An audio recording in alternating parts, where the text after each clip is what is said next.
So, our fallacies are appeal to tradition, suppressed evidence, and division.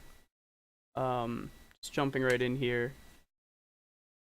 Appeal to tradition is a fallacy that occurs when it is assumed that something is better or simply correct because it is older, traditional, or always has been done. That sort of reasoning is the following form. X is old or traditional, therefore X is correct or better. So, for our first example, it's pretty easy. Everyone in our family has gone to UMBC, so you need to apply to UMBC. It's pretty easy, right? Just because everyone in the family has gone doesn't mean that you need to apply. You can't connect the two. So this next one's a little more difficult. Gay marriage is wrong because marriage has always been between a man and a woman. You may not have seen it at first, but by arguing that it has always been between a man and a woman, this becomes appeal to tradition.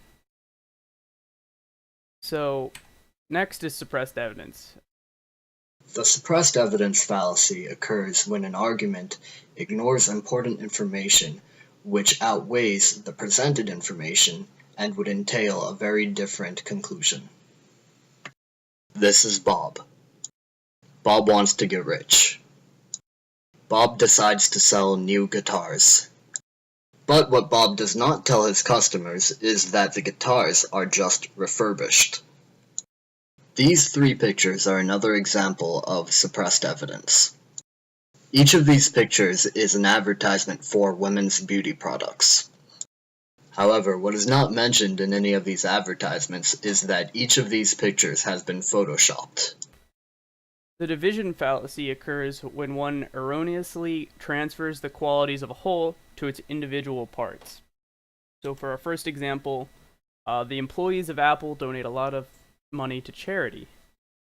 So Drake works for Apple, therefore Drake donates a lot of money to charity. So just because Drake works for Apple does not prove that he donates a lot of money to charity. Another example, I think this is a better one. Drake's house is half the size of most houses in his neighborhood.